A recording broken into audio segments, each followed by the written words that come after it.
Everything you know about fantasy football just changed, and if you're still playing by the same rules as a few weeks ago, you're going to fall behind. Because this 1 week just flipped a ton between backfield changes, new players returning from injury or suspension, and what it means for the landscape of fantasy football. So today we are breaking everything down with the 10 top takeaways you need to know if you actually want to win your fantasy league. And we're going to start with perhaps and probably the biggest news in terms of like overall fantasy upside. Rashee Rice, whenever a top 20 overall player, and some people would even suggest a top 12 to top 15 overall player, is going to return from either an injury. In Rashee Rice's case, he's returning from not only an injury, but also a 6-game suspension. That's going to lead to a lot of questions of what happened. Well, pretty easily, early and often in this game, Rashee Rice was the priority in the offense. A team-high 7 catches, 42 yards, multiple touchdowns in the red zone in this one, short touchdowns, led the team with 10 targets.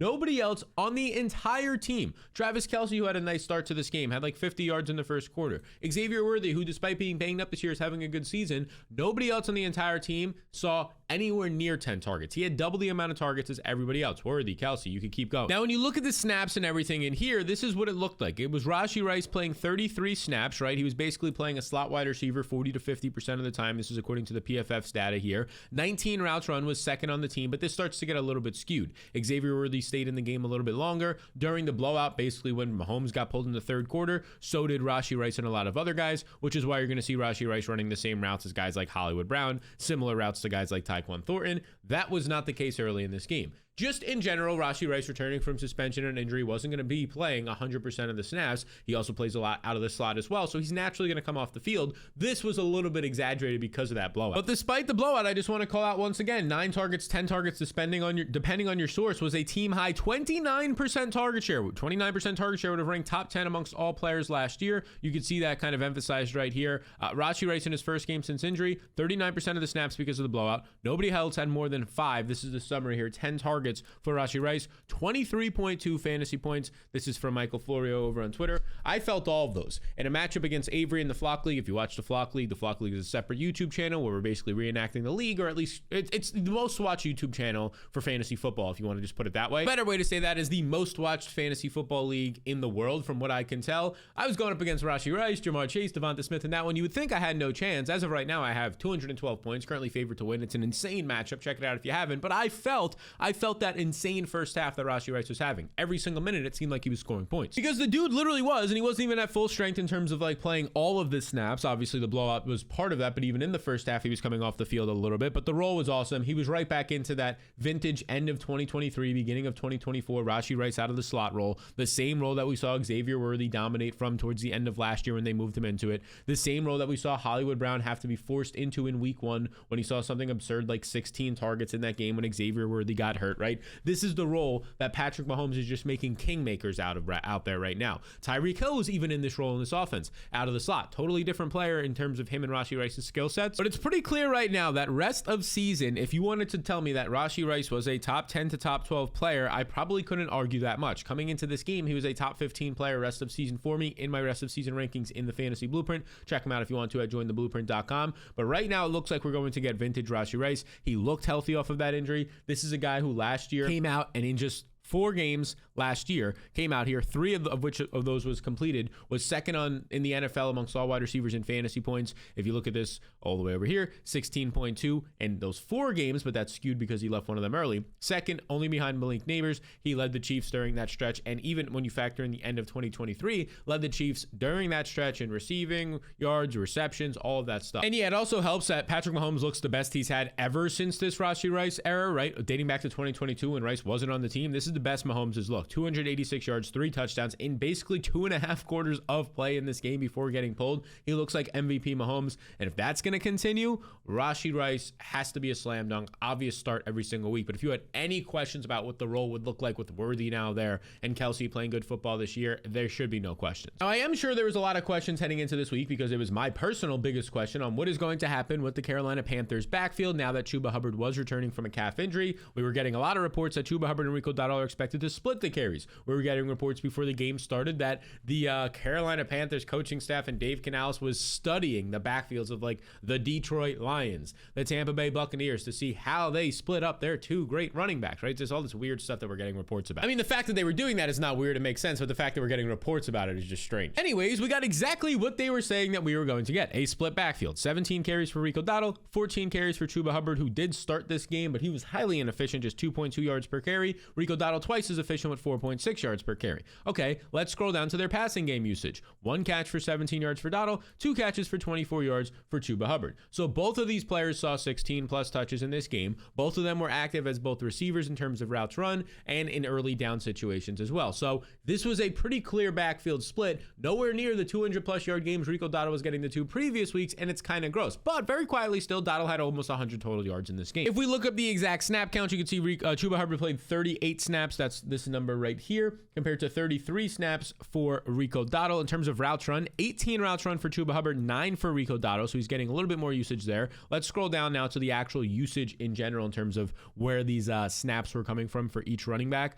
From PFF here, if we scroll down, basically if you were to read this, and I won't make you read this of course, but the Panthers took and opted for a simple rotation by drive. So that's basically what it was. So if Chuba Hubbard was in there to start the game, he might have gotten an extra drive in this one. If you see that he ran a couple of more routes, it might have been because he was on the drive that just happened to be the 2-minute offense route, things like that. So in terms of like the usage of these backs, nobody was being subbed in at the goal line. Nobody was being subbed in for passing down situations. At least in the first game back with Chuba Hubbard there, they just said, Chuba, you're getting this drive. Rico, you're getting the next drive. And that's what it was the whole game. In general, that is pretty disgusting, right? We don't have a clear starting running back here. If you look at Chuba Hubbard's first 4 games of the year, really his first 3 before injury, 67%, 73%, and 63% of the snaps. During this time, Rico Dowdle was playing somewhere between 20 and 40% of the snaps. During this time, Chuba Hubbard was seeing 16 carries, 10 carries, 17 carries, and in the exact same stretch of games, Rico Dowdle was averaging like 5 to 6 carries per game. So in some ways, this is good news if you're a Rico Dowdle fantasy manager, because the first month of the season, he wasn't getting anything. Then he had the two best 2-week stretch of any player in fantasy, and now he's getting way more usage than he did the first month. So he's a better handcuff situation, maybe takes over the backfield type deal. It's nowhere near the highs that you got the last 2 weeks, but it is better than it was to start the season at least. And on the opposite side, if you're a Chuba Hubbard fantasy manager who probably drafted him in, I don't know, the 5th round of your drafts,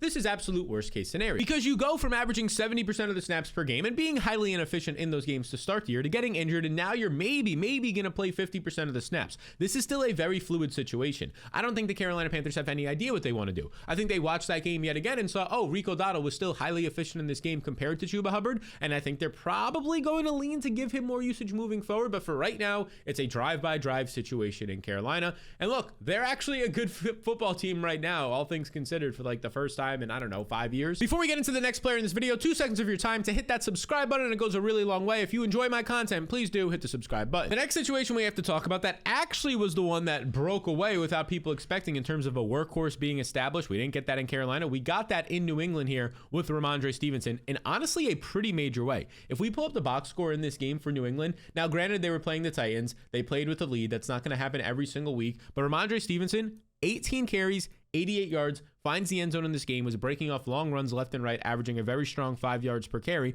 Look at this though. Terrell Jennings operated as the RB2 in this game. You might be saying, oh, that's garbage time. No, he was operating ahead of TreVeyon Henderson in key passing down situations like the 2-minute offense. He got 5 carries. Henderson got 2 carries. Let's scroll down to the receiving work. None of the running backs really got involved. Rhamondre Stevenson, 2 catches, no yards. Nobody else gets involved there. But the thing I want to talk about the most here is the fact that Rhamondre Stevenson, he's had chances all year long. He fumbles. They keep going back to him. This was by far his best fantasy day of the entire season, and he barely got involved as a pass catcher. If we pull up his snap count, this makes it even more impressive right now over on PFF. Let me zoom in here. He played 49 snaps out of a possible 64. The other running backs, Henderson played 9, Terrell Jennings played 8. So what does this mean? It means that he was out there playing 76% of the snaps. He ran a route, 29 routes in this game compared to just 5 for TreVeyon Henderson. Ran 80% of the routes, saw 74% of the backfield carries. That's a lot of percentages, a lot of nerd talk. Basically, all you need to know from that is this was his best all-around workhorse usage of the entire season. Again, they played with a lead by multiple scores against maybe the worst team in football, the Tennessee Titans, but this was still very strong usage early and often in this game for Rhamondre. Here's a clean breakdown of it from Michael Florio over on Twitter. Rhamondre Stevenson, 77% of the snaps between his carries and his targets. He had 20 opportunities. Henderson, just 14% of the snaps. Let me remind you, Henderson was taken in the 4th round in a lot of fantasy drafts. Rhamondre the 10th round, so this is a complete flippening here. Just 2 carries, 4 routes run, no targets in this game, 5 total yards right now. If we look at some more things that were happening, this is despite Antonio Gibson being on tearing his ACL and being on IR for the rest of the season. In terms of why are we not seeing TreVeyon Henderson getting more work? He's just not earning it. Like, I hate to say this. It's not as simple as one guy gets hurt, rookie comes in, he's an absolute all-star, because we've seen that with guys like Bucky Irving last year and the rookies so far this year when they've been healthy, how well they're playing. Quinshon Judkins, Hampton when healthy. But I'm sorry, TreVeyon Henderson is not playing good football. And yeah, the guy ahead of him is fumbling a bunch. You would think they would give him more opportunities. But Henderson, who they see in practice every day, is not playing good football, whether it's on the film that we can see or maybe behind closed doors in practice. And this is pretty scary if you drafted TreVeyon Henderson in the 4th round, because you don't cut the guy, right? He's still, like, for teams that are like, I don't know, 6-1, 5-2, even 4-3. Maybe he's a buy low candidate because you can get him for nothing. But sounds like RB, this is Mike Reese, a very known and respected Patriots beat reporter. He says, sounds like RB, Terrell Jennings, made an impression on Mike Vrabel and says that he thinks they found the team's 5-minute pack. That's Mike Vrabel, the head coach, saying, I think I found my 5-minute pack to Terrell Jennings. Terrell Jennings was an undrafted free agent, and he out-touched TreVeyon Henderson in this game 4-2. A little bit more on Terrell Jennings. We're not picking him up in anything like fantasy, for fantasy or anything like that. He went to Florida A&M, right? An undrafted, former undrafted. Best season was his final year in 2023, 5.6 yards per carry, 10 touchdowns, but it's not even like he was a pass catcher. This is the weirdest part. Obviously, you can adapt and become better once you're in the pros to find a role. He's been in the pros now for about a year to a year and a half, but 7 catches, 5, 4, 3. It's not like he ever had this amazing pass catching background like TreVeyon Henderson has. So here's the thing. If you're complaining, if you're like, why aren't they playing TreVeyon Henderson? When he's getting outplayed and out-touched and barely out-snapped by an undrafted free agent who has no pass catching experience, he's the problem. He's not playing well, which is just opening up so much usage for Rhamondre Stevenson, who very quickly, I mean, if Rhamondre Stevenson, if he does what he did this past week in games that are maybe closer or the Patriots are even trailing, they stay in more neutral game scripts, he's going to go down as one of the better picks in terms of like the 10th or 11th round. I know for the most part this year it's been kind of shaky with him, but he's getting you multi-touchdown games, and this game he finally got you the efficiency and the workhorse usage. It'll be interesting to monitor this moving forward. Now, by the way, if you want to see my #1 waiver wire ad at every single position to help you win waivers and ultimately win your matchups and your leagues, you can check it out completely free with the link in the description below, or by heading to waiverwins.com. That is waiverwins.com. That takes you to this page. You enter your email right here, and then I will send you the #1 waiver wire ad at every single position. Just be sure to check your spam and promotional folders. Now, if you want even more tools like my top 40 overall waiver wire rankings and tiers with fab budget requirements, my positional waiver wire rankings and tiers with fab budget requirements, my top 150 rest of season rankings, my weekly rankings every single week in the season, top 150 flex rankings, all that and a whole lot more. There's a lot of tools. Well, that's why I built the Fantasy Blueprint. I use it in all my leagues. Over 10,000 people use it last year and are currently using it in their leagues as well. And if you want to learn more about it, you can with this link in the description below, or by typing in just jointheblueprint.com in your browser, on your phone, on your laptop right now, and you can check it out. You can read some of the reviews from all the people as well. There are limited spots available, and they're going quick because a Black Friday sale is currently in the works for some people who are getting that offer. So appreciate you all the time. Be sure to check that out at jointheblueprint.com if you want to smack around your friends. Next up, we got to talk about him, Travis Hunter. I mean, there are some holes you could poke in what he did this past weekend, but you can't poke the holes in like just the fact that this was finally his breakout game, and he had some impressive plays in this game, no doubt about it. Team high 8 catches, team high 101 yards, easily all these are highs for his season. He had a touchdown in this game. The 30+ yard receiving touchdown was amazing to see. When you start to look at the usage according to PFF, it's real usage. Plays 67 snaps, second most on the team, leads the team in routes run with 51, leads the team in targets with 12. Brian Thomas Jr. just 7 targets in this game, just 40 routes. He got banged up, he hurt his shoulder, he did not return later in the game, but the dude played 87% of the snaps, ran 90% of the routes, and for the second straight week was basically being used as a full-time wide receiver, not playing any defense. And this is exactly what you wanted if you spent a, I don't know, 6th round fantasy pick on Travis Hunter. You wanted him to be only a wide receiver. That's what they were hinting at. They're finally doing it the past 2 weeks. He's finally breaking out. Check this out right here by Ryan Heath over on Twitter. He says Travis Hunter's 29.2% target share was the highest mark by a Jaguars player in any game this year. Yes, Travis Hunter did it. His 17% target share in the season isn't that far behind Emeka Egbuka and Tedero McMillan, who are each at 21.5 each. Keep in mind, this is a guy who for the first 4 to 5 weeks of his season was playing either majority of his snaps on defense or a whole bunch of them, almost half of them on defense. Now he's primarily focusing his energy, his efforts, his explosiveness on offense, and man, it's paying off. I get it. The Jaguars are trailing in this game. They lost like 35-0 or whatever the final score was. Maybe it was 35-7, somewhere in there. They lost big. They were throwing the whole second half. It was leading to some softer coverages. I get all of that, but the usage, yeah, he got the production and the touchdown. The underlying usage, the fact that he was out there nonstop, even in a blowout, is what is impressive most. And now there's a chance that Brian Thomas, he says, video suggests mild mechanism sprain to his shoulder. Good chance for a return post-bye. The team is going on the bye week, but Brian Thomas did get banged up in this game. We'll have to track that one as we come out of the bye week because as of right now, Parker Washington has always been a decent piece to this team. He had 10 targets this past week in that blowout script. Dyami Brown has always been a decent piece to this team as well. But for the most part, if you lose Brian Thomas, Travis Hunter is going to start seeing 10 to 12 targets a week. Heck, he might do it anyways. If we look at the upcoming schedule for the Jacksonville Jaguars, once they get out of their bye week, oh man, it's good. The Raiders, arguably the worst secondary, one of the worst secondaries in the NFL. We just saw the Chiefs take advantage of that. The Texans, not like the greatest defense by any means. They're dealing with their own injuries. The Chargers defense is banged up right now. We saw what the Colts just did to them. You could definitely score points on the Cardinals defense. This is a very nice schedule coming out of the bye. It's either going to be average matchups to good matchups for Jacksonville, and they'll get that bye to implement some more stuff. I think this is the perfect time right now to be having Travis Hunter on your team if you've waited this long. And we also saw a great bounce back on Thursday Night Football. This was a huge takeaway because Jaylen Warren is back. He's healthy, and he finally took back the Steelers' job. We saw him in week 6 when he was coming back from his injury and the Steelers' bye week, and we were like, okay, Jaylen Warren hopefully goes back to that 80% of the snap share we saw in week 3. Wasn't the case, because in week 6 we got Jaylen Warren. He did lead the team in snaps, playing the majority at 52%, but Kenneth Gainwell saw 34%. Caleb Johnson saw 19% in 6 carries. You look at the backfield rushing share, just 46% went to Jaylen Warren. 3 running backs seeing at least 25% of the carries in this offense. That was disgusting. Here's what that looked like on paper. 11 carries for Warren, 52 scoreless yards. 6 carries for Kenneth Gainwell, 6 carries for Caleb Johnson. Now, you might look at that and say, oh, Warren is still the clear lead back.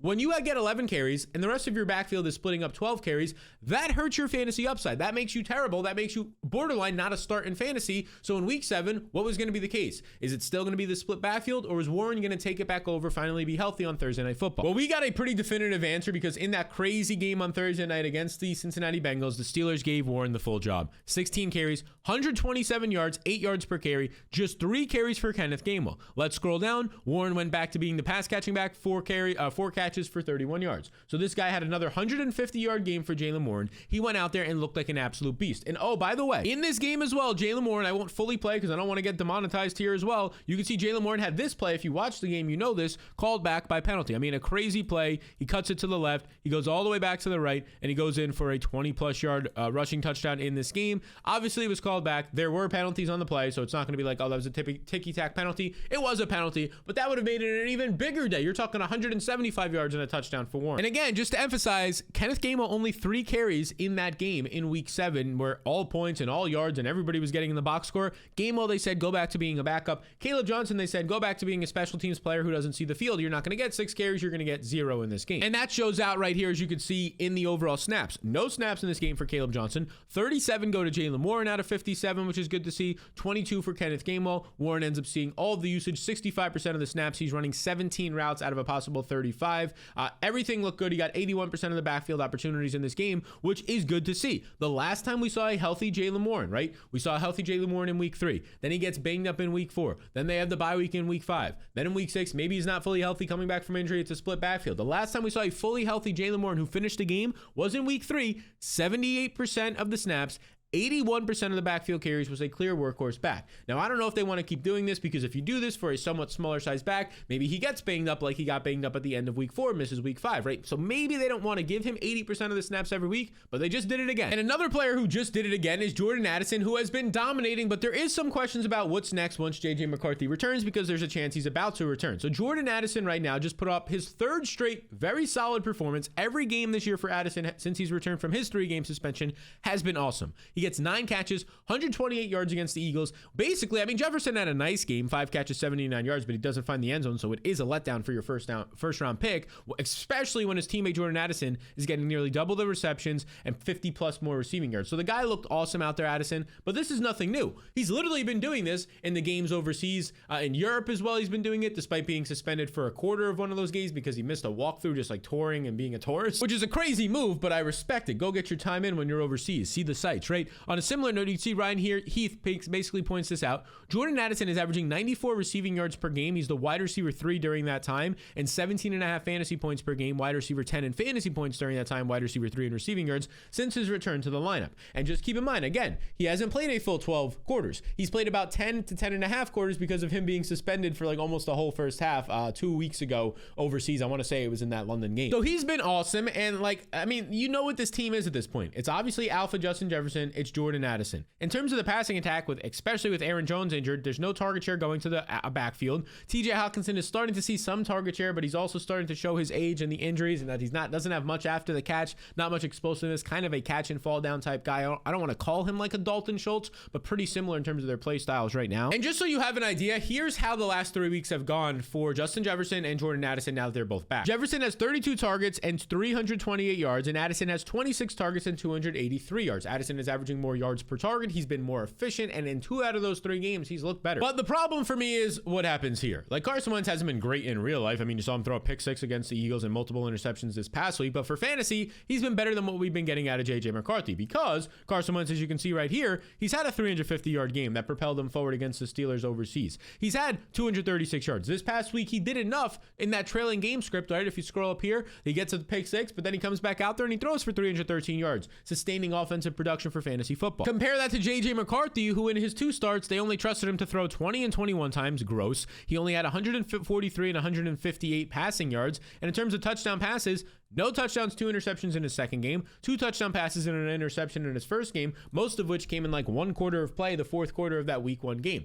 So if they're not going to trust JJ McCarthy, if now he's going to come back from an injury so he couldn't even get more practice reps as well, like, this is just a very gross situation. You're going to go from 35 pass attempts per game from Carson Wentz, who will threaten the ball downfield, to like 25 a game out of JJ McCarthy and not knowing the outcomes. So we need Carson Wentz to get more starts if we want Jordan Addison in our lineups. Now, one more thing is that Adam Schefter did report, I believe on Saturday, that the Vikings are hoping to get JJ McCarthy back in week 9. They've already had their bye week. So in week 8, if this report is accurate and this wasn't a mistype, it means that they don't think they're going to have JJ McCarthy in week 8, even though he was practicing in limited fashion this past week. So maybe we get at least 1 more week out of Carson Wentz potentially throwing a pick 6 and then 300 receiving yards for his receivers. Now, before we get into a quarterback who is just lifting up his offense so much right now, and it's beautiful to see. I don't know if you know this, but I've teamed up with DraftKings Pick 6, the official daily fantasy sports partner of the NFL, and they're offering you a chance to win some real money. All right, here's what I'm talking about. Just pick more or less on 2 or more player stats, whether it's your favorite team, whether it's a guy that you like that week based on his matchup, and that allows you to unlock the upside to potentially win some real money. It's as simple as that. There's no convoluted rules. There's no gimmicks. You just pick more or less on some players, and then you watch those players perform. And now here's the best part, a little bit of a bonus for you. New DraftKings Pick 6 customers get $50 in bonus picks with just a $5 entry on your first pick set. This is your opportunity to put your football knowledge to the test. Just download the DraftKings Pick 6 app now and use code SAL. In partnership with DraftKings Pick 6, the crown is yours. Now, that quarterback who is doing everything just right, he's the clear real deal. He's awesome. He looks like one of the next best quarterbacks, if he's not already, is going to be Drake May, who, look what this guy just did.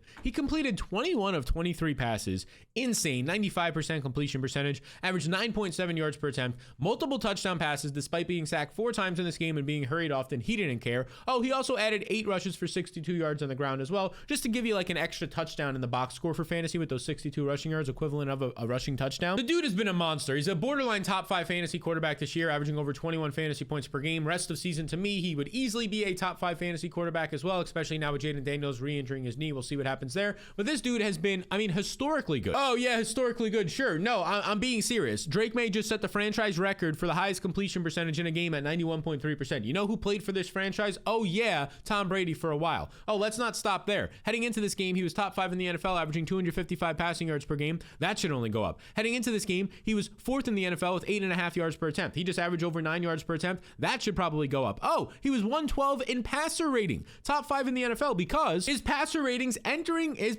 every single game so far this year: 137, amazing; 102, solid; 155, nearly perfect; 101, solid; 140, amazing; 130, 136 today is amazing. And oh, by the way, 136 is actually crazy that it was only that low, considering the fact that he went out there and completed 91% of his passes in that game. I mean, it's just insane how good Drake Maye has been. You might have gotten him in, like, I don't even know, the 10th round of your fantasy drafts. Maybe you had to take him in the 9th round. He looks like the clear league-winning quarterback right now. If we look at the upcoming schedule, a tougher matchup against the Browns, although some offenses that have been good have been able to get there on the Browns. A Falcons defense that was supposed to be tough, and they got a bunch of injuries on Sunday night, and we saw the 49ers basically B team kind of put it to them, especially in the running game. And then from there, potential shootout opportunity with the Bucs. Great matchup against a bad Jets defense. Great matchup against a bad Bengals defense. Great matchup against the Giants. So these next 1 to 2 weeks is a somewhat tougher matchups, although both of those games are at home. And then from there, it's just like open up the floodgates. Drake Maye is going to have 20 fantasy points a game in his sleep. Speaking of quarterbacks helping their offenses, I mean, I didn't think I was going to be saying this at the start of the year, but Jacoby Brissett is boosting the Cardinals offense way more than Kyler Murray right now. Quietly, they look like a brand new and much better team under center with Jacoby Brissett. This past week, he completes 25 of 36 passes, 279 yards, averages a very strong nearly 8 yards per attempt, multiple passing touchdowns. He was also slightly mobile in this game for, especially at his age, 6 carries for 26 yards. But more importantly, 20 fantasy points. It's not a 1 week fluke because this dude, the past 2 weeks, this week in week 7 and week 6, has the 2 highest passing total games for the Cardinals this entire year. He literally comes off the bench, throws for the most yards in the season last week, but he goes for 320 yards, something Kyler did not do all year. And then, he doubles up this past week with 279 yards, something Kyler also did not do this entire week. He's now averaging over his 2 games 300 yards per game, 4 passing touchdowns total, and 40 pass attempts per game.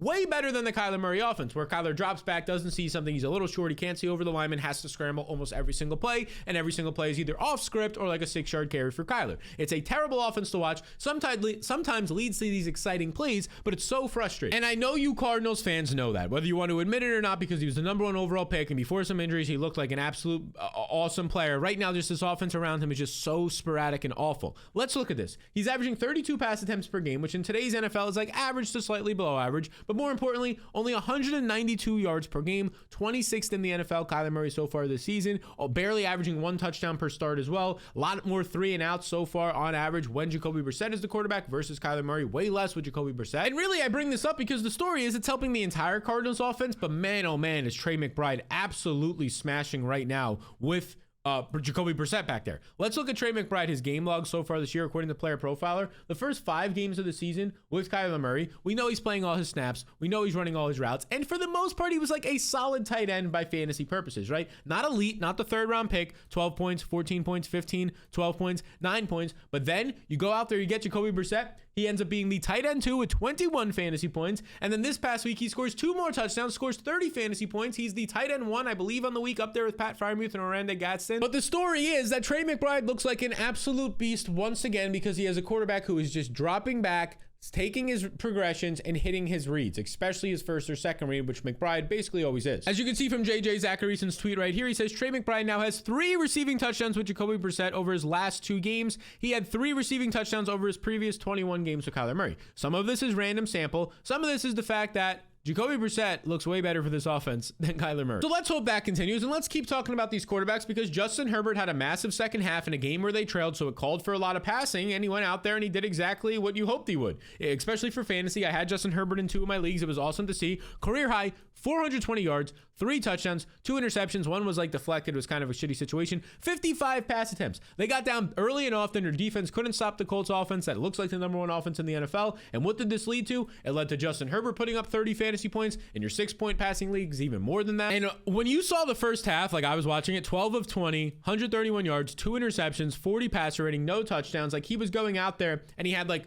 3 or 4 fantasy points, I think, at half. He had a couple of rushing yards, so it was probably like 6 fantasy points at half. I was like, oh, it's curtains for me. Then he comes out in the second half down by multiple, 2 or 3 scores, and you knew they were just going to drop back and pass every single time. The running game wasn't doing anything, even when the game was closer. And that just led to fantasy goodness for everybody. Oh, the rookie tight end had 164 yards and a touchdown. Oh, Keenan Allen caught 11 balls. Vintage Keenan Allen, 119 yards and a touchdown. Ladd McConkey just got you there barely with 9 catches for 67 yards. Quentin Johnson, still making his way back from a hamstring injury pretty clearly, in my opinion, finds the end zone on 2 catches for 30 yards.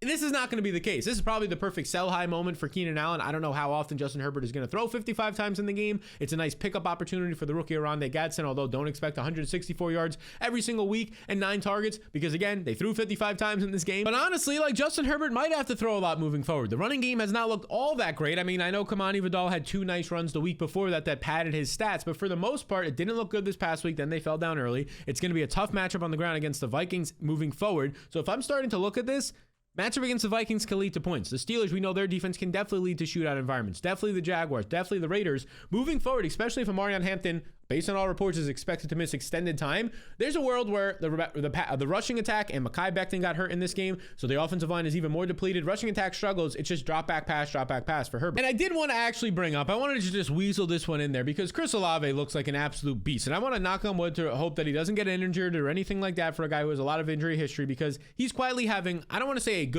a great season. He is quietly having a top 12 wide receiver season right now, which makes it even crazier when his quarterback is Spencer Rattler and what this Saints offense is. It's good enough right now with Kellen Moore as their coach, but for the most part, it's the Saints offense with Spencer Rattler, and Olave is balling. Career high game this past week, 5 catches, 98 yards, finds the end zone multiple times, averages 20 yards per catch. For the second straight week, Olave, very quietly, first 4 or 5 weeks of the season, everybody remembers, oh, he's getting 10 check down targets for like 5 yards each, whatever, it's just a check down roll. Last 2 weeks being targeted, really the last 3 weeks, way more down the field. He has multiple 15-yard catches now in 3 straight games. And I mean, just look at the game logs. Every week you've been happy that he's been in your lineup. 12, 11, 16. Then the bye week start, 10, 13, 16. This past week, he gets 27 points. Every single week, he's been a meaningful flex, wide receiver 2 or 3 for you. And very quickly, these past couple of weeks, he's becoming a wide receiver 1 in fantasy football. He's just been so great. I hope he stays healthy because this is what his talent is. Coming out of Ohio State early on in his career, when he's healthy,